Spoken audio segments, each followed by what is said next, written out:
はいどうも、海外テックのこれまじミントです。りなです。海外のテックを原点から確かめるこの番組、今日は WebMCP を解説します。WebMCP、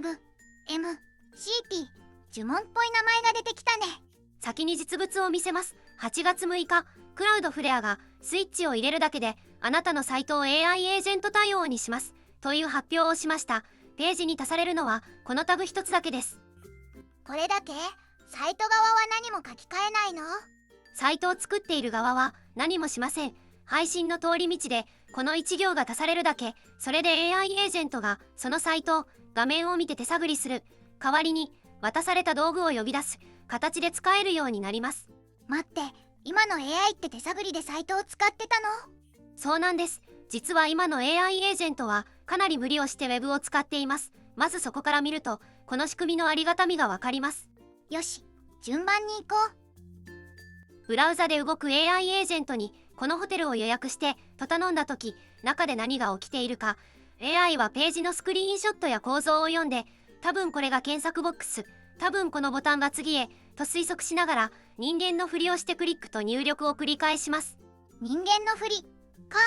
この操作の真似には名前がついていてアクチュエーションと呼ばれます。Chrome の公式文書では人間のユーザーであるかのようにマウス操作や文字入力を真似ることと説明されています。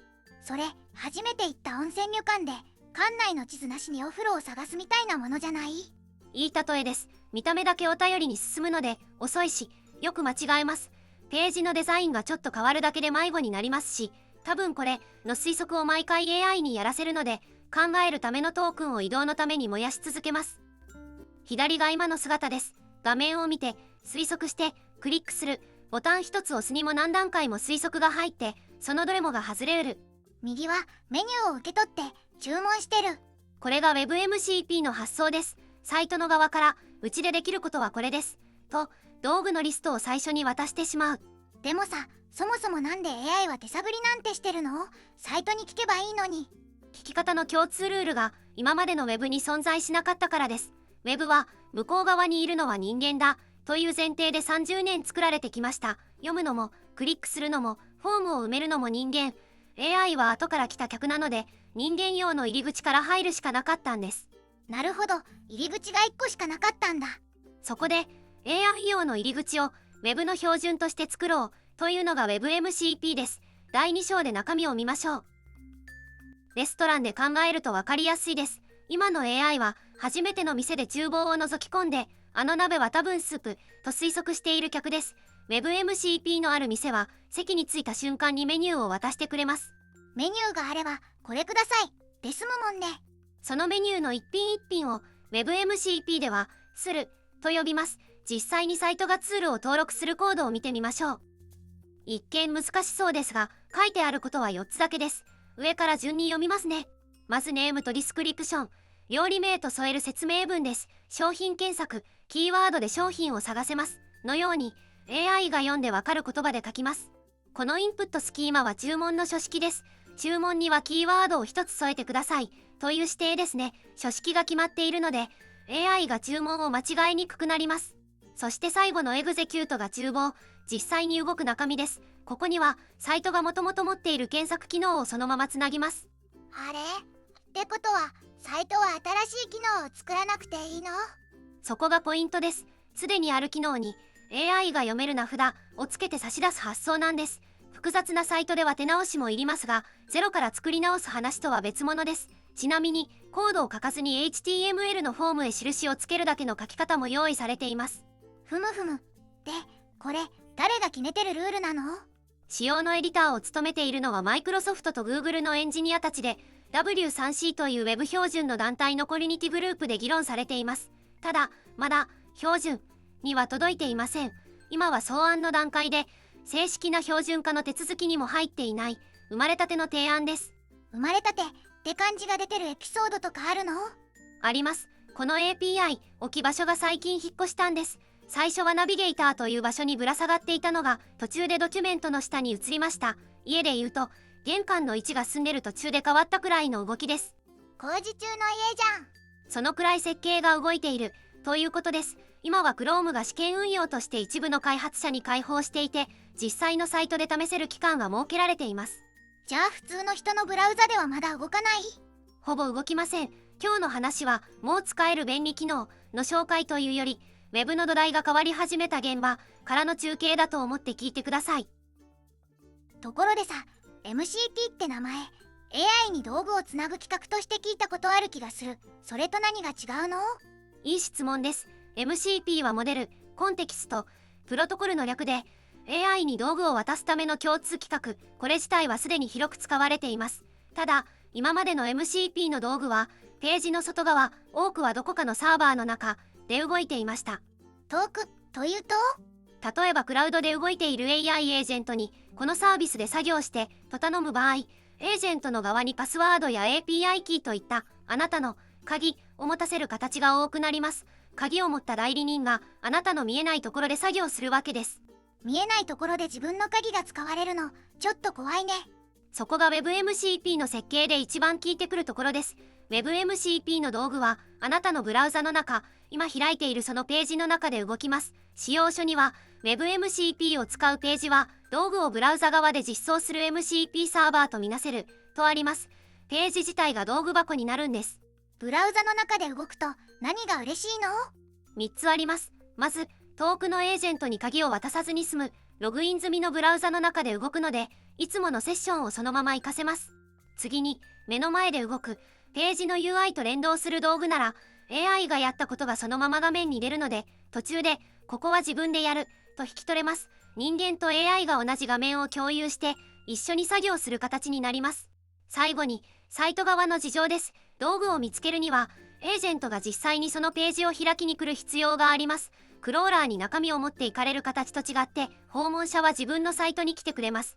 クラウドフレアは WebMCP を説明するときにはっきりこう書いています。もっと良い方法がある。そしてそれはスクレーピングを必要としない。作った人にちゃんと客が来る形で AI も使えるようにしようってことか。そういう思想です。そしてここまでが前提。いよいよ本題。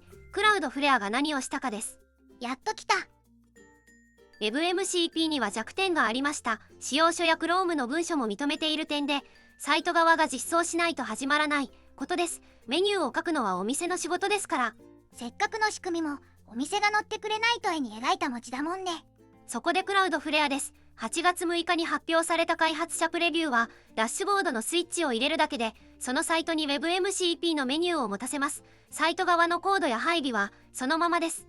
コードを書き換えずに、どうやって？クラウドフレアの立ち位置を思い出してください。世界中のサイトの手前に立って通信を中継している会社です。サイトがブラウザに HTML を返すその通り道で、冒頭に見せた1行を差し込みます。元のサーバーは何も変わらない。通り道で名札がつく。ブラウザに届いたページは、その1行が読み込むブリッジという小さなプログラムを起動します。もしブラウザが WebMCP に対応してなかったら？ブリッジは何もせずに黙って引っ込みます。ページは今まで通り、対応ブラウザが来た時だけ道具を並べ始めます。置き薬みたいだね。使う人が来た時だけ意味が出る。で、並べる道具はパックという単位で選べます。プレビュー版のパックは2つ。1つ目はコンテンツ来歴のパックです。ページ上の画像に C2PA という規格の、いわば作品の履歴書、作者や編集の記録を名乗るメタデータがついているかを調べて、書かれている内容を AI に報告します。それ、偽画像を見破れるってこと？そこまでは言えません。今の実装は履歴書を読んで報告するだけで、署名が本物かの暗号学的な検証まではしていません。偉いのは、その結果に必ず、検証はしていませんという印をつけて返すことです。できていないことを、できていないと機械に分かる形で言う設計です。できないことを、できないって自分から言う道具なんだ。2つ目のパックが本命です。すでに自分の MCP サーバーを持っているサイト向けで、そのサーバーの道具一覧を取ってきて、ページの中のメニューとして並べ直します。ブリッジの中心部分を抜き出すと、こうなります。名前、説明、注文の書式、サーバーが公開している道具の情報をそっくりそのままページ側のメニューに書き写します。そして注文が入ったら、そのサイト自身の窓口に転送する。ここで聞いてくるのがこの1行です。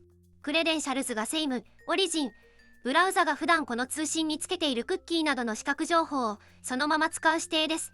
つまり多くのサイトであなたがログインした状態のまま注文が飛びます。第3章で話した鍵を渡さないがここで実装として聞いています。話がつながった。遠くの代理人に鍵を渡す代わりに自分のブラウザの中で自分の権限のまま道具が動くんだ。そしてこのプレビュー版では道具の処理はブラウザの中で動いてクラウドフレアのサーバーへは往復しません。さっきの注文だけがそのサイト自身の窓口へ飛ぶ形です。でもさ、ちょっと引っかかるんだよね。クラウドフレアって AI のボットを締め出す側の会社じゃなかった？そこです。この発表が面白いのは機能そのものより誰がやったかなんです。クラウドフレアはこの数年 AI クローラーを規定でブロックする設定を配り、クロールしたければ支払うペーパークロールという仕組みまで作ってきました。ウェブの門番役として名前の出る会社です。その門番が AI 用の入り口を配り始めた。矛盾に見えて筋は一本通っています。ここからは発表を読んだ上での見立てですが、彼らが問題にしてきたのは黙って中身を持っていって元のサイトに客もクレジットも返さない形。発表文でもクローラーのそのやり方を名指しで挙げています。逆に訪問者としてサイトに来てサイトが自分で差し出した道具を使う形なら受け入れる。発表からはその方向がはっきり読み取れます。ムチだけの会社だと思ってたら飴も用意してたんだ。そしてもう一つ立ち位置の話があります。 WebMCP の弱点はサイト側が実装しないと始まらないことだと言いました。普通なら新しい標準が世界に行き渡るには何年もかかります。でもクラウドフレアは世界中のサイトの通り道に立っているので、管理者がスイッチを入れさえすればその日から配れる行き渡る速さの桁が違います。しかも使う側の道具も持っています。ブラウザー欄というクラウドで動くリモートブラウザがすでに WebMCP 対応済み、つまりメニューを出す側も読みに来る側も同じ会社が先回りして用意している。お店にメニューを配りながらそれを読みに来るお客さんまで自分で連れてきてる感じ？そういうことです。標準を決める場は別にありますが、生まれたての標準案を試せる状態にする力ではこの立ち位置は強く効きます。標準を押す一番強い方法は動くものを配ってしまうことなんですね。この番組はこういう発表を原点まで読んで確かめる番組です。この見方が面白かったらチャンネル登録しておくと次の現場にもご案内できます。さて、ここまで聞くといいことずくめだけど限界の話もちゃんとしよう。